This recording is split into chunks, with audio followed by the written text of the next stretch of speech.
이 시간 최재영 선교사님 나오셔서 하나님의 말씀 전하시겠습니다.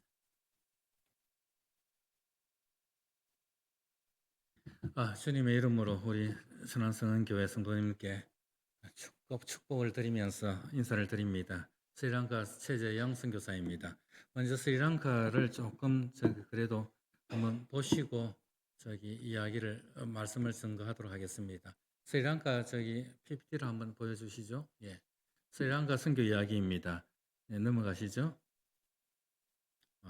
제가 그 글자가 잘 안 보여서 여기서 보고 가겠습니다. 예. 먼저 선한 성은교회 우리 성도님께 주님의 그 은혜와 평강이 삶과 가정 가운데 풍성하기를 먼저 기도를 드립니다. 스리랑카 선교 사역을 위해서 기도하며 물질로 동력해 주신 성도님께 깊이 감사를 드립니다. 우리 교회의 사랑과 헌신이 먼 나라의 어떤 스리랑카 영혼들에게 실제적인 위로와 복음의 빛으로 전해지고 있고 또 그렇게 하도록 선교적 사명을 감당해 주셔서 감사를 드립니다. 스리랑카에서 저희가 하는 사역의 한 5가지를 먼저 한번 모아서 보여드리겠습니다. 첫 번째는 저희가 장학 지원 사역을 계속하고 있는데요. 어려운 환경의 청소년과 대학생들이 학업을 지속하고 미래의 신앙인으로서 성장할 수 있도록 그런 특히 이제 크리스천 가정에게 이런 기회를 제공하고 있습니다. 넘어가죠. 이건 지난번에 11월 달에 우리 인도 캐롤라의 대학에서 공부하고 있는 엔나라는 자매가 보내온 우리 스리랑카의 자매인데 고등학교 때 교회에서 반주를 쳤거든요. 그래서 이제 공부를 인도로 가서 공부를 하게 되었습니다. 그래서 이번에 기쁜 소식을 보내온 게 뭐냐 하면은 인도 캐롤라 대학교에서 지금 5학기 수학 중인데 생화학 전공인데요.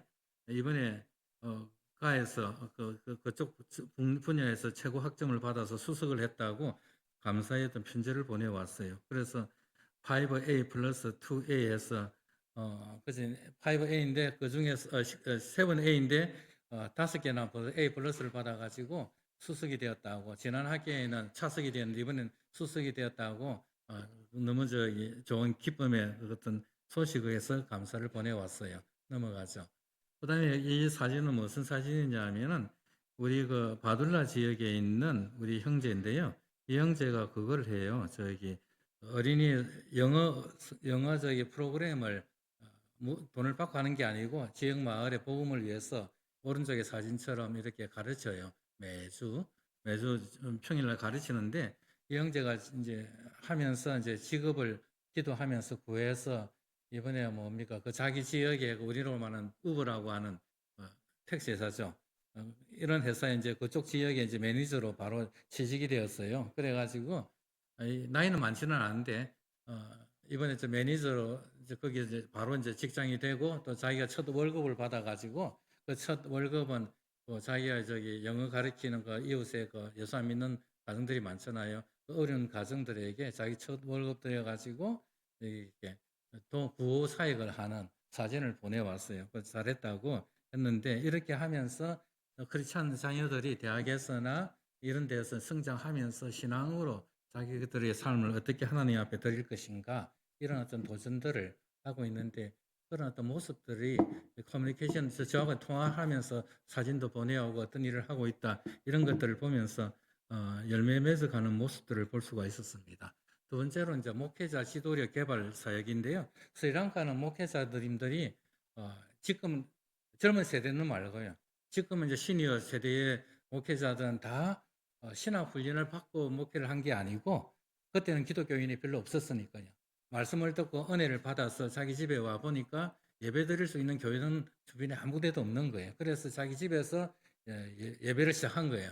그것이 시작해가지고 전도가 되고 사람들이 그 집에 모여서 예배를 드리다 보니까 자연스럽게 교회가 되어버린 거예요.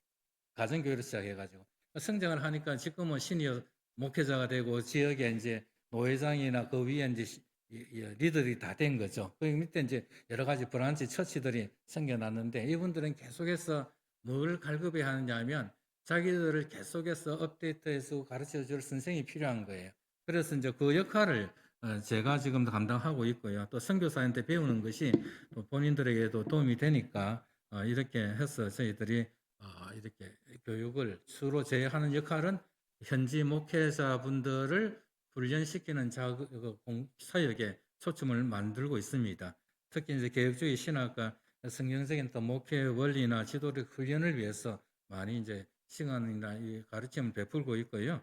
그래서 지역 교회들이 말씀 가운데서 교리 가운데서 견고하게 세워지는 그런 기반을 제공하는 일에 힘을 쓰고 있습니다. 요사이는 이단들이 하도 많이 들어오면서 물질로 미혹을 많이 하죠. 그런 데서 바르게 교회를 세워가는 역할을 감당해 가도록 그렇게 지도를 하고 있고요. 그래서 지역 교회들의 여러 목회자들과 연합하면서 복음 전파에 리더십의 역할을 잘 감당할 수 있도록 돌아보고 있고 그렇게 케어를 하고 있습니다. 그다음 사진을 보면 이렇게 이제 지역마다 이런 어떤 목회자들 미팅을 하고 또 교회 필요를 보고 기도하면서 연결되어 있으면 이렇게 교회에 키보드라든지 필요를 제공해 주기도 하면서 관계를 맺어가고 있습니다. 요 넘어가고요. 그 다음 페이지 이제 중요한 것은 교사 훈련 사역인데요. 스리랑카에서 교회가 성장하려니까 훈련받은 교회 교사가 부족해요. 그러다 보니까 교회 교사의 헌신 없이 교회가 성장하기 참 힘들고 어린아이들이 교회에 와서 성장해가는 기반이 헌신된 교사들이 없으면 참 힘듭니다.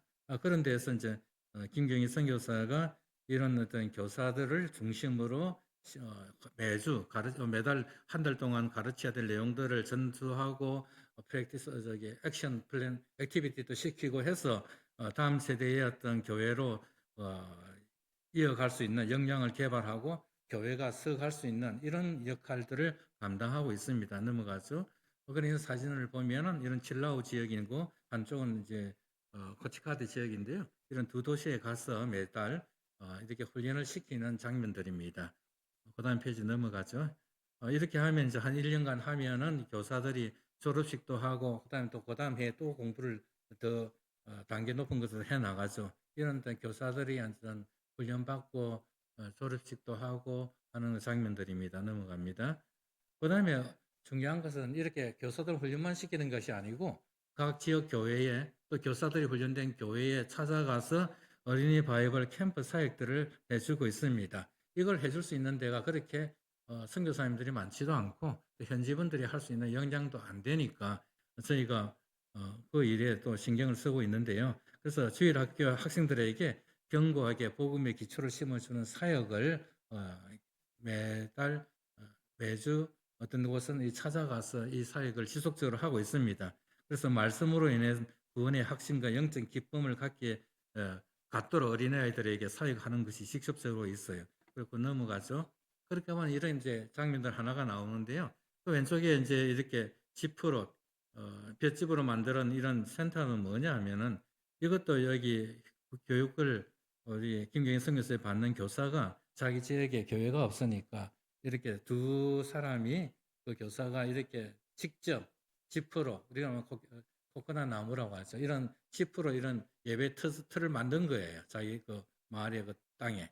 이래서 이제 저희들을 초청해서 주일학교 바이블 캠프를 하도록 초청을 해서 가서 지난해에 갔는데요. 이런 지역에 가서 이렇게 복음을 전가하는 겁니다. 그러면 대부분 예수 안 믿어요. 이 동네에는. 그러니까 아이들이 모이니까 이제 부모도 관심 갖고 선교사가 가서 또 행사하니까 찾아와서 끝날 때까지 말씀을 듣고 앉아 있는 겁니다. 이렇게 하면서 복음이 증거되어지고 교회가 이렇게 세워져 가는 과정들이 저희가 처음에 왔을 때 이런 일을 참 많이 했는데 지금도 이런 일들이 필요한 곳이 참 많다는 거죠.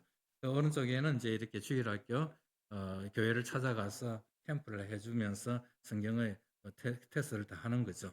그 다음 페이지 넘어가면 그 왼쪽에 오른쪽에는 저기 무슬림이 많은 마을이에요.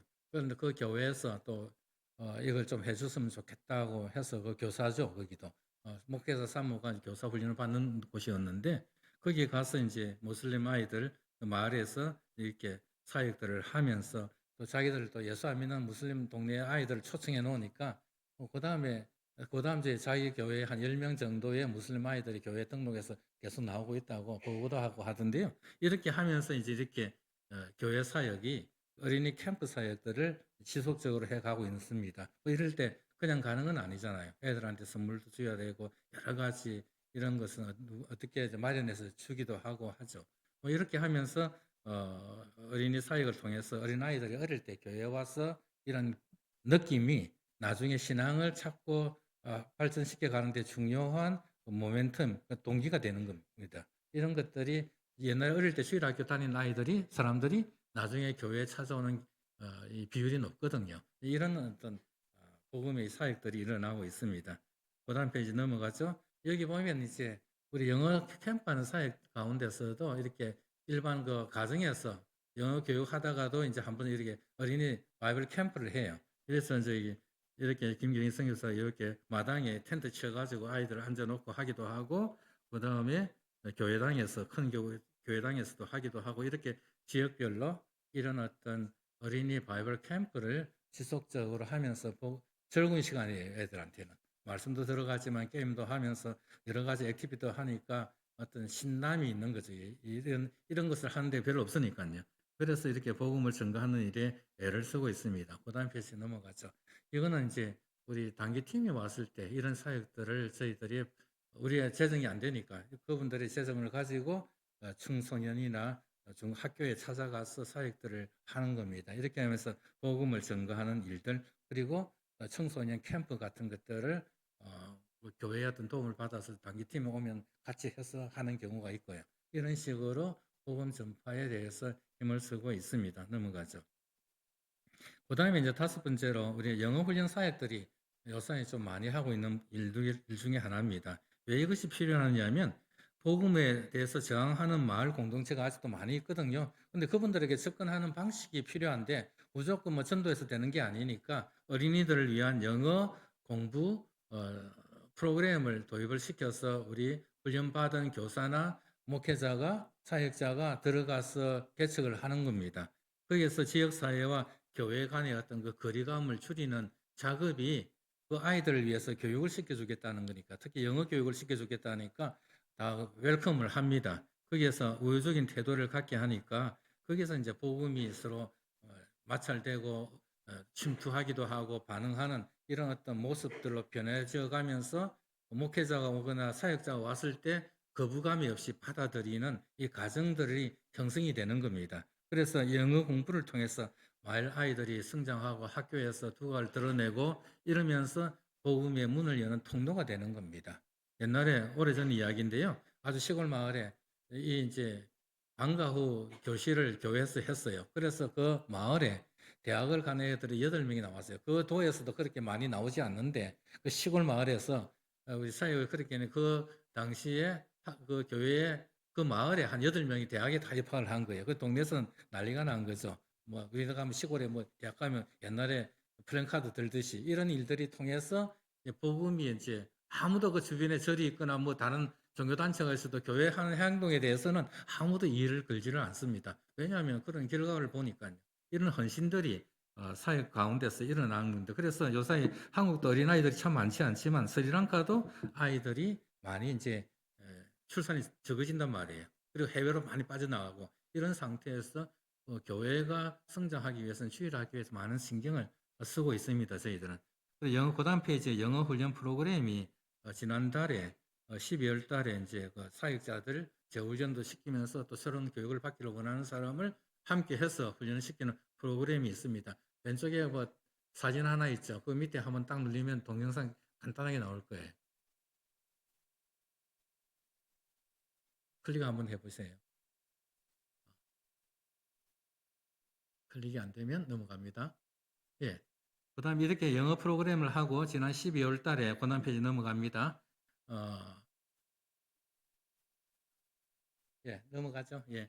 그러게 벌써 지난 12월 달에 저기 이렇게 저기 영어 교사가 되려고 하는 분들, 주일학교에서 사역을 하시는 분들이 영어 프로그램을 도입해서 하겠다는 그런 전 교사들의 우리가 어느 정도 추려서 2박 3일이죠. 이런 영어 훈련 캠프를 했습니다. 그래서 다 스리랑카에 주로 교회에서 사역하고 있는 교사들, 헌신된 분들, 이런 분들을 해서 숙박하면서 이런 훈련을 시켰습니다. 넘어가죠.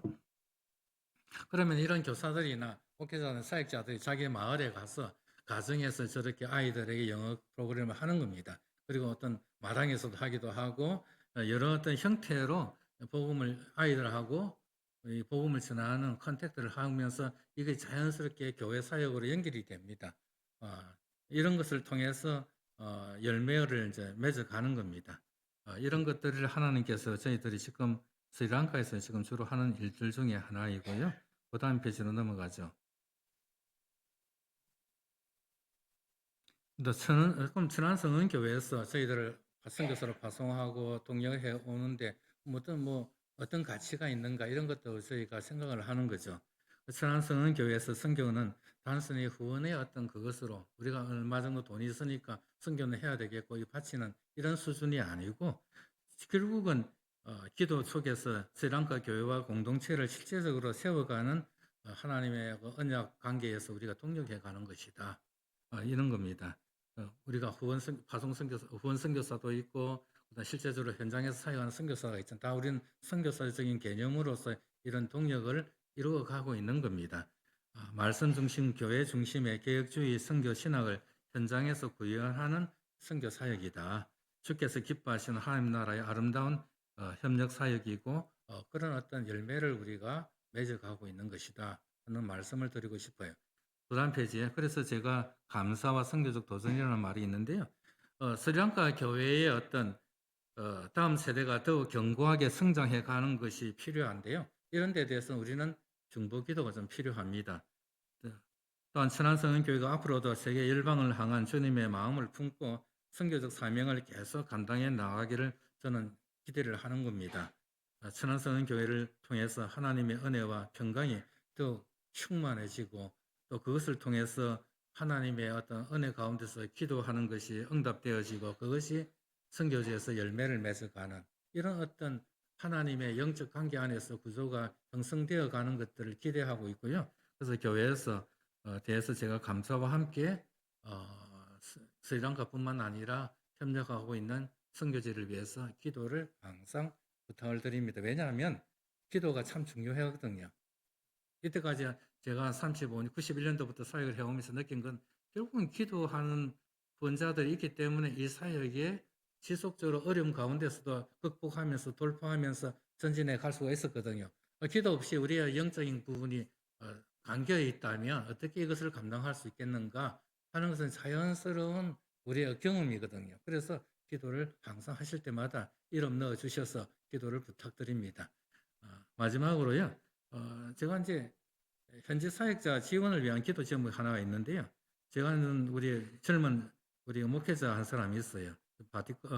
반드라벨라에서 사역하고 교회를 목회해서 하고 있는데 이분이 우리 젊은 목회자가 신학교 과정을 아직 다 마치지를 못했어요. 그래서 저한테 요청한 게 뭐냐면 자기가 BTS 신학사 학위는 가져야 되겠고 공부는 해야 되는데 한 2년간 지원해 줄 수 없느냐고 편지를 보내왔어요. 얼마 드느냐 물어봤더니 매달 10만 원씩 들어가는데 2년간 지원을 해주면 자기가 이 공부를 다 마치고 이거 좋겠습니다 하는 연락이 왔었어요.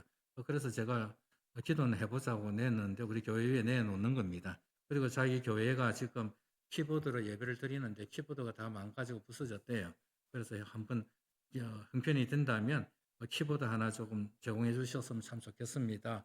그래 알았다네 기도하자 해서 이제 기도를 했는데 제가 이제 교회 한번 내어보는 겁니다. 우리 성도님들에게 기도를 부탁드리는 거예요. 두 번째로 넘어가죠. 마지막으로요. 제가 콜롬보에 있는데 우리 교회가 영어 싱갈라 따미르 교회가 있는데 영어는 회중이 적으니까 지금 클로즈 했고요. 싱갈라 따미르가 있는데 싱갈라 회중이 굉장히 가난한 회중들이에요. 근데 이제 싱갈라 회중대 그 목회하시는 우리 싱갈라 목사님이 기도와 후원을 요청을 저한테 한 게 어떤 거냐면 싱갈라 회중이 야외를 한 번도 못 가봤거든요. 그것도 오래전에 한 번 가본 기억이 있는데요. 근데 이제 올해 4월 달에 2박 3일간 수련회를 싱갈라 교인 수련회를 준비를 하고 있는데 기차가 값이 싸니까 그거 타고 같이 캔디 도시로 가서 거기서 사역을 하겠대요. 이런 집회를 하겠다 하는 거고 저희에게 좀 말씀도 좀 가르쳐 달라고 요청을 했는데 참가자들이 90%가 경제적으로 매우 어려운 형편에 있기 때문에 조금 뭐라고 할까 여기 좀 재정이 채워지도 기도 좀 부탁합니다 연락이 왔어요. 그래서 이것을 또 교회에 내어놓고 하나님이 어떤 과정을 통해서 채우실지는 모르겠지만 함께 좀 기도를 부탁드릴게요. 그 그레이스 이반젤리컬 처치입니다. 제가 이 정도로 저희 스리랑카 지금 하고 있는 사역을 조금 소개를 해드렸습니다. 우리가 이제 말씀으로 잠깐 들어가서 마치도록 하겠는데요. 우리가 몇 시까지 마쳐야 되는 거죠? 사장님? 10분 남았어요? 20분 남았습니까? 예, 20분으로 정리를 하겠습니다. 오늘 말씀에 보면요. 씨를 뿌리는 자가 뿌리러 나가서 들으는 길가에 떨어짐에 새들이 와서 먹어버렸다는 기절이 나옵니다. 이 말씀은 어떻게 보면 농업 이야기가 아니고 하나님의 말씀과 인간의 마음과 사탄의 역사 사이에서 실제적으로 벌어지고 있는 구속사적인 싸움, 전쟁을 보여주는 계시의 내용입니다. 그런데 이 말씀을 듣고 깨닫지 못할 때에는 악한 자가 와서 그 마음에 뿌려진 것을 빼앗아 가는 것이다. 그리고 그것이 바로 길가에 뿌려진 자다. 이렇게 주님은 설명을 했습니다. 말씀이 뿌려져서나 뿌리를 내리지 못하고 빼앗기는 것. 이것이 길가에 뿌려진 씨앗이고 영적인 상태다. 이런 이야기를 했는데 일단 씨앗은 말씀이고 밭은 인간의 마음이라고 말씀하셨어요. 그리고 이 길가라고 하는 것은 말씀이 스며들 수 없도록 굳어진 땅이다. 이렇게 말씀을 했습니다. 왜 굳어진 땅이냐? 사람들이 밟고 다니는 단단하게 굳어진 땅.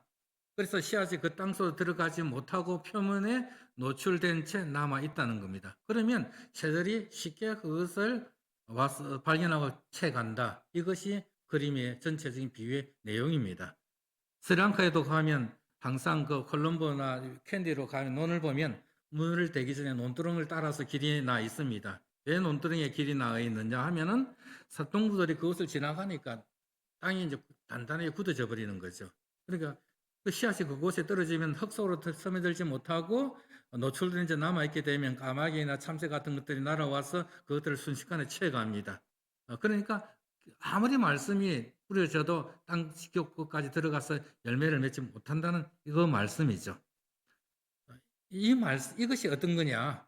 우리 현실에 적용했을 때는 어떤 사람들은 하나님의 말씀을 듣고 예배 자리에 앉아 있고 성경도 듣고 교리적인 가르침도 압니다. 그러나 그들의 마음은 이미 단단히 굳어져 있다고 하는 그것과 같다는 거죠. 마음은 깊이 갈라지고 부드러워진 좋은 흙이 아니고 밟혀서 단단해진 논두렁 같은 그 상태가 있다. 교회생활 너무 하다 보니까 새로운 것은 없는 거고 단단하게 굳어진 논두렁 같은 것이 있다는 거죠. 말씀이 길을 통과하지만 영혼의 중심부까지는 들어가지 못한다는 겁니다. 그 순간 뭐가 오느냐? 마귀가 온다.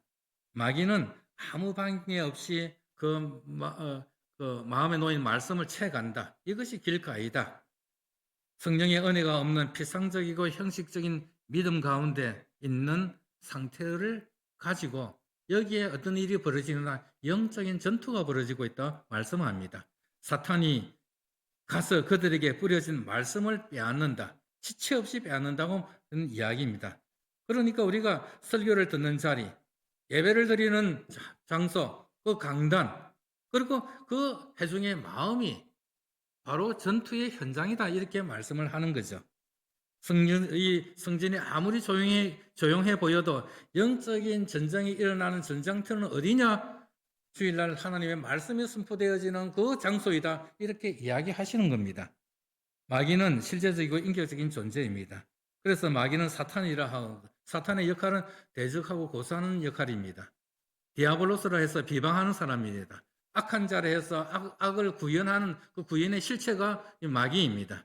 그래서 성경은 이 마귀가 의지를 가지고 행동하고 말하고 유혹하고 고소한다. 그렇게 가르치고 있습니다. 그래서 욥을 고소할 때도 마귀는 내가 땅에 이리저리 다녀보았다 하면서 욥을 고소를 했거든요.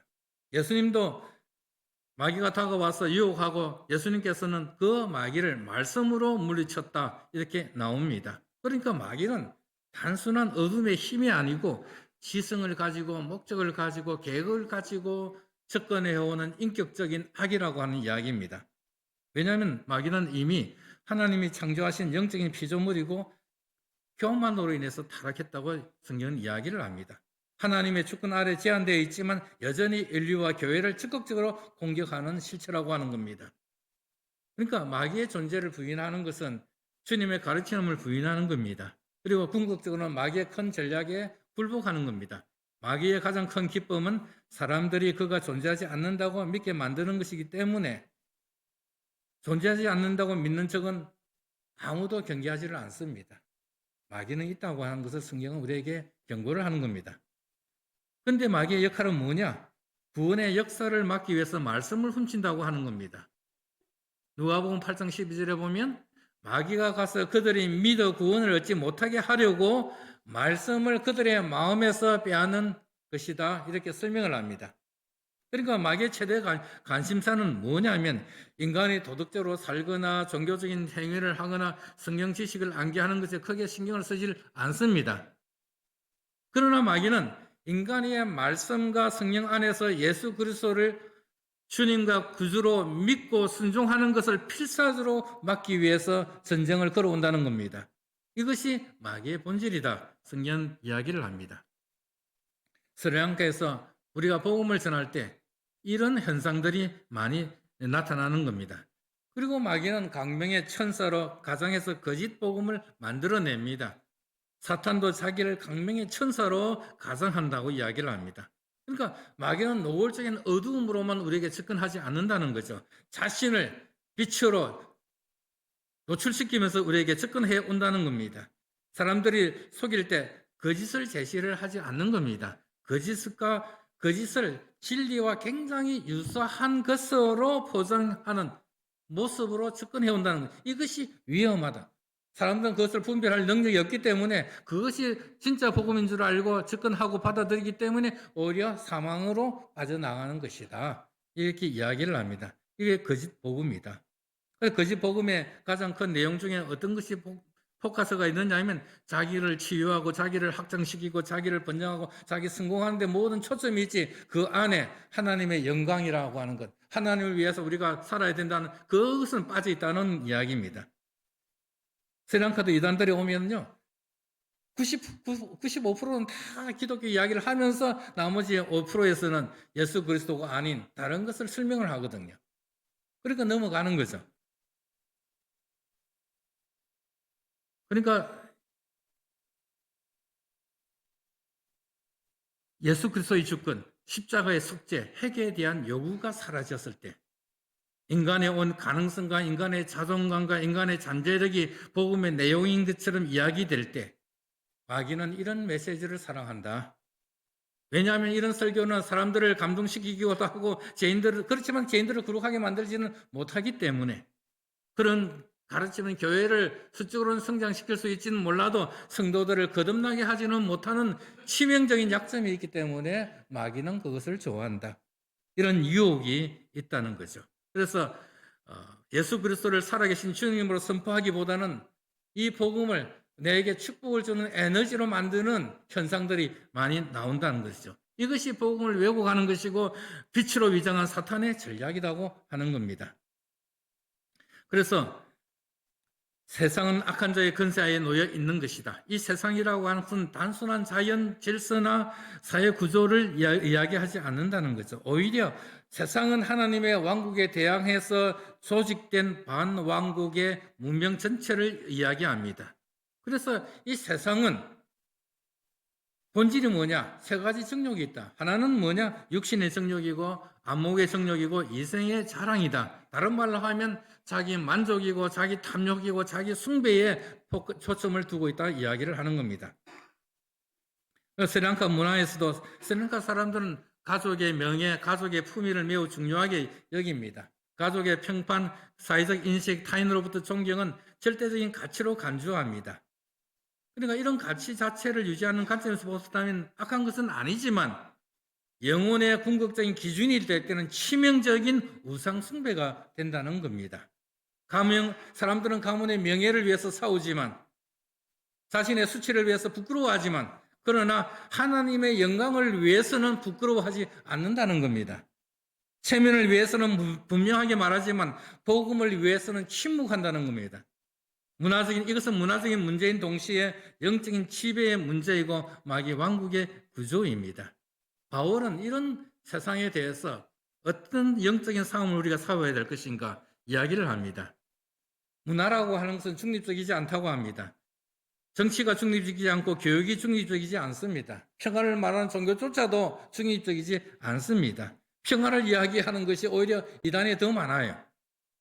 모든 인간의 문화와 모든 종교의 구조나 모든 지식의 체계는 하나님의 왕국의 진리에 복종한 거나 아니면 마귀의 지배 아래 남아 있거나 둘 중에 하나다 하는 이야기입니다. 이런 어떤 삶 속에서, 이런 어떤 세계의 환경 속에서 우리에게 바울은 이런 명령을 합니다. 마귀의 관계를 능히 대적하기 위해서 하나님의 전신갑주를 입으라. 이 전신갑주는 전투적인 실제 장비입니다. 그러니까 교회는 관광 단체가 아니라 영적인 군대의 장소이다. 성도들은 그냥 관찰하고 퍼포먼스를 보고 박수 치는 자리가 아니고 전투원이다. 영적인 군사이다. 이렇게 이야기를 합니다. 거기에 어떤 장비를 우리는 입어야 되는가 했을 때 진리의 허리띠를 띠라고 이야기합니다. 허리띠는 전신갑주 전체를 제자리에 고정시키는 핵심 장비입니다. 진리의 허리띠를 띠라. 진리의 허리띠라고 하는 것은 객관적으로 하나님이 선언하신 복음의 진리를 이야기합니다. 스리랑카는 모든 종교는 다 선한 것이고 자기 종교 열심히 믿으면 구원받는다고 이야기합니다. 그러나 성경은 오직 그리스도만이 참 하나님이시고 유일한 구주라고 이야기를 하는 이 진리의 허리띠를 띠라고 요구합니다. 상대주의 위에 서 있는 사람은 이미 허리띠가 풀려 있는 사람입니다. 예수 그리스도의 복음 아니고는 다른 것은 있을 수 없다고 받아들이지 않겠다는 명확한 자기 진리의 허리띠를 띠고 살아야 전쟁에 나갈 수가 있는 겁니다. 두 번째는 의의 호신경을 입으라고 합니다. 호신경은 가슴을 보호하는, 심장을 보호하는 겁니다. 이 의의 호신경, 내 심장을 하나님의 의로, 인간의 의로가 아닌 하나님의 의로 이것을 덮어야 된다. 이 이야기를 하는 겁니다. 복음 교리가 가슴을 보호해야 된다는 겁니다. 사람은 자신의 의를 통해서 영적인 자존감을 유지하려고 합니다. 결국은 정죄와 좌절 사이를 오가게 됩니다. 그러나 이 믿음으로 어렵다는 의인의 그 교리를 통한 뭘 하느냐면 우리에게 어떠한 고소에도 흔들리지 않는, 내 과거에도 흔들리지 않고 내 미래에 있는 내 실패에 대해서도 흔들리지 않는 견고한 보호막이 된다는 겁니다. 이 가슴이 그리스도의 의로 확실하게 덮여 있어야 된다. 자기를 의지하지 말라. 그리스도의 의를 의지해라고 이야기를 합니다. 그리고 평안의 복음의 신발을 신으라고 합니다. 우리가 신발은 군인이 움직일 수 있게 하는 그런 것입니다. 이것을 읽고 우리는 마을이나 공동체나 도시의 직장이나 가정으로 보내는 역할을 합니다. 신발을 신지 않은 교회라는 뭐냐? 움직이지 않는 교회입니다. 복음의 신발을 신으라고 이야기합니다. 선교하는 교회의 정체성을 이야기하는 겁니다. 선교가 없는 교회는 전투에 참여하지 않는 군대와 같아. 신발은 우리가 신고 우리가 전진을 하고 움직여야 된다는 거죠. 그럴 때 평안의 복음의 신발을 신으라. 세 번째로 또 여기에 방패의 무기를 이야기합니다. 방패로 뭘 하느냐? 불화살을 막아낸다 했습니다. 마귀는 우리의 삶 속에 무엇을 던집니까? 의심의 불화살, 절망의 불화살, 두려움과 수치심의 불화살을 쏘아댑니다. 이럴 때 믿음이라고 하는 기능은 뭐냐? 그리스도의 객관적인 승리를 붙잡는 확신입니다. 그리스도께서 이미 승리하셨다. 그리스도께서 이미 강한 자를 결박하셨다는 그 믿음의 확신이 내 방패가 되고 내 삶의 정체성을 지켜주고 내가 흔들리는 것을 바로 잡아주는 역할을 한다는 겁니다. 그래서 믿음의 방패를 분명하게 가지고 있어라. 그리고 우리에게 머리가 참 중요합니다. 구원의 투구를 이야기합니다. 투구는 머리를 보호합니다. 그래, 이 구원이라고 하는 것은 단순한 내 느낌이나 내 감정적인 평안이 아닙니다. 그리스도 안에서 이미 선언된 구속의 상태가 있는 투구입니다. 이 투구를 쓴 사람은 자신의 존재의 정체성을 압니다. 그래서 복음의 길에서 결코 이탈하지 않습니다. 내 머리에 쓴 것이 내 표식이고 내 정체성이고 내가 어디에 속해 있는 깃발이기 때문에 내 투구를 보면 저 사람은 어디에 속해 있는 사람인가를 아는 겁니다. 이걸 분명히 쓰고 다녀라 이야기를 하는 겁니다. 그리고 성령의 금, 마지막으로 하나님의 말씀을 손에 취하라고 이야기를 합니다. 금이라고 하는 것은 유일한 공격 무기입니다.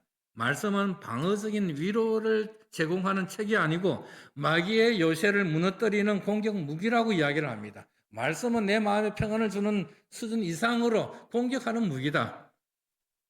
말씀은 단순히 문자적인 정보를 이야기하는 것이 아니고 이 순간 성령께서 살아있는 방식으로 역사하시는 살아있는 말씀, 선포되고 살아있는 복음의 금이라고 이야기합니다. 성령 없이 인용된 성경 구절은 여전히 칼집 속에 있는 금에 불과합니다. 그러나 성령 안에서 선포되고 믿음으로 붙잡힌 말씀은 어둠을 깨뚫고 사탄의 결박을 끊어냅니다. 그래서 이 전신 갑주는 마귀의 관계를 대적하고 복음을 선포하기 위한 교회의 실제적인 무장입니다. 중요한 건 뭐냐? 전신 갑주가 교회의 사명과 연결되어 있다는 겁니다. 복음의 신발이라고 하는 것은 선교적 소명이고 성령의 검은 말씀을 선포하는 소명입니다. 교회가 복음을 전파하기를 멈추는 순간 이미 방패를 내린 군인과 같아 이 이야기를 하는 겁니다. 마귀는 말씀을 훔치려 하지만 복음은 마귀와 그리스도에 이미 결박되었다고 선포합니다. 그리스도는 십자가와 부활을 통해 사탄의 권세를 깨뜨리시고 우리를 구출하셨습니다. 그가 우리를 흑암의 권세에서 건져내사 그의 사랑의 아들의 나라로 옮기셨다고 이야기를 합니다. 이것이 구속이다. 그래서 은혜라고 하는 것은 단순히 내 개인적인 위로가 아니고 하나님 나라의 이동이다. 영적인 시민권의 변화다고 이야기를 하는 겁니다. 인류는 어둠의 통치 아래 있었으나 그리스도께서 대가를 지불하시고 우리를 아들의 왕국으로 옮기셨다.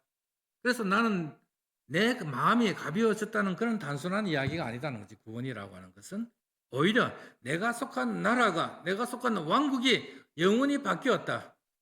이 이야기를 하는 겁니다. 이제 교회는 이 구속의 은혜 안에 살아있는 존재인 겁니다. 이 은혜 안에 있는 교회의 존재 자체는 사탄의 왕국에 대한 선언적인 공격을 다 모욕이 되는 겁니다. 그래서 교회가 예배할 때마다 사탄의 체제에는 균열이 생깁니다. 교회가 복음을 선포할 때마다 사탄의 소유권 주장은 무효화가 됩니다. 교회가 스리랑카 땅의 백성들에게 예수 그리스도의 주권을 선포할 때마다 사탄은 더 이상 그는 나의 것이라고 주장할 수 없는 자기의 영토를 빼앗기는 겁니다. 그러므로 오늘 말씀을 정리합니다. 우리는 말씀이 씨앗 같고 우리 마음이 밭과 같음을 기억해야 합니다. 굳어진 길과 같은 마음은 결코 복음의 열매를 맺을 수가 없습니다. 우리가 회개와 겸손으로 우리의 마음을 뒤엎어야 합니다. 복음 앞에서 우리의 지식과 우리의 전통과 우리의 품위와 우리의 자존심을 내놓아야 합니다. 실제로 우리는 마귀가 실제하고 말씀을 훔치려 한다는 것을 우리가 인정을 해야 합니다. 마귀의 존재를 부인하는 것은 이미 마귀에게 속은 것입니다. 마귀는 인간을 조금 더 개선시키고 낫게 하는 것으로 만족하지를 않습니다. 마귀의 궁극적인 목적은 뭡니까? 인간의 구원받는 것을 막는 겁니다. 싸움의 본질은 뭐냐? 도덕성의 개선이 아니고 복음에 수용하느냐 아니냐에 달려있다는 이야기입니다. 마지막으로 우리는 확신을 가져야 합니다. 강한 자는 이미 결박되었다고 선포합니다. 마귀는 패배한 세력입니다. 우리의 싸움은 불확실한 싸움이 아니라 이미 이긴 전투에 참여하는 겁니다. 그리스도께서는 십자가에서 사탄의 머리를 치셨고 그의 피로 우리를 어둠에서 건져내셨습니다. 그러므로 성도들은 두려워하지 말고 담대하게 복음을 선포하는 자리에 있어야 한다는 겁니다. 예수께서 이렇게 선언하셨습니다. 진리를 알지니 진리가 너희를 자유롭게 하리라. 진리는 정보가 아니라는 거죠. 진리는 그리스도 자신이시고 인격적인 말씀이라고 하는 겁니다.